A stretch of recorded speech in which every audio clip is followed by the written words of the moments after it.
Merci, Monsieur le Président. Mes chers collègues, la question des mobilités et du transport par le rail est un enjeu de civilisation. Nous en sommes, je crois, tous conscients, qui oblige à se projeter dans nos réflexions, non pas à seulement une décennie, mais bien à 20, 30 ou 40 ans. Et la sortie, notamment, de l'ère carbonée de notre société. Le train est effectivement une réponse aux enjeux sociaux et environnementaux d'aujourd'hui et de demain.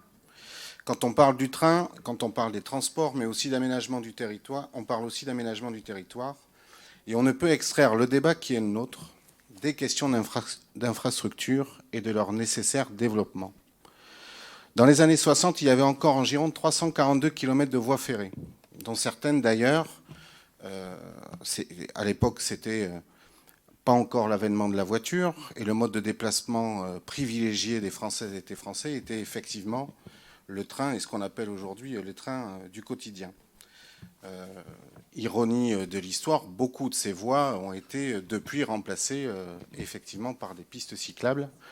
Et c'est très bien qu'aujourd'hui, on en revienne au nécessaire développement et à la prise de conscience que le train est indispensable et sera indispensable à l'avenir.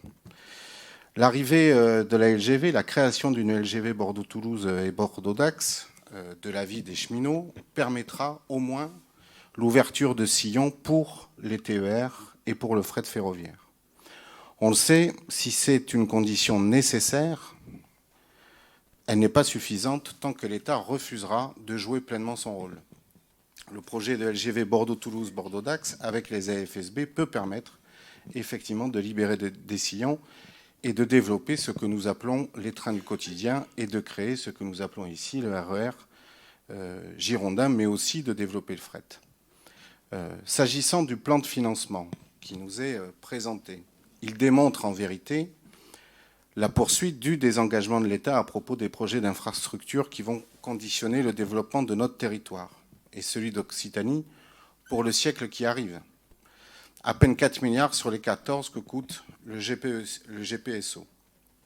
Et ceux qui se targuent aujourd'hui de vouloir développer le train, en tout cas pour certains d'entre eux, ont largement contribué à la prise de ce retard et à la casse des services publics du rail depuis de nombreuses années. Il faut noter, par exemple, quand on regarde à l'est du pays, je précise, que je voudrais que vous continuiez à être serein en m'écoutant. Surtout qu'il y a plus grand intérêt à regarder à l'est. Il faut noter que la LGV du couloir rhodanien a entièrement été financée par l'État, quant à elle.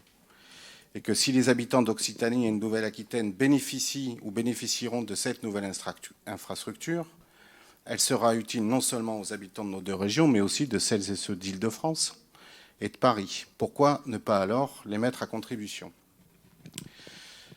L'arrivée de la LGV, en tout cas c'est notre position, permettrait effectivement d'ouvrir des sillons et d'améliorer un certain nombre de dessertes qui sont aujourd'hui menacées, comme celle de Langon, de La Réole, de Saint-Macaire, de Gironde. Nous avons raison de remettre en avant la nécessaire réouverture de la ligne Blaye-Saint-Marien.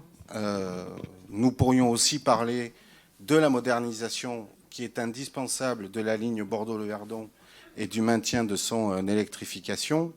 Ces 170 millions doivent servir au développement effectivement de ces transports ferroviaires qui servent quotidiennement aux Girondines et aux Girondins.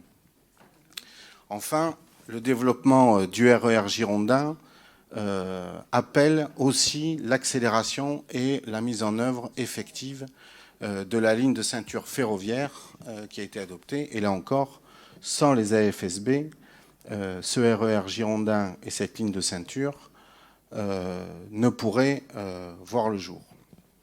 Nous entendons bien que dans cette délibération, nous ne prenons pas parti pour ou contre effectivement la LGV. Jacques Briat a bien résumé. On aurait pu, au-delà du débat sur la LGV, avoir un débat sur qui doit payer. C'est à qui de financer de telles infrastructures.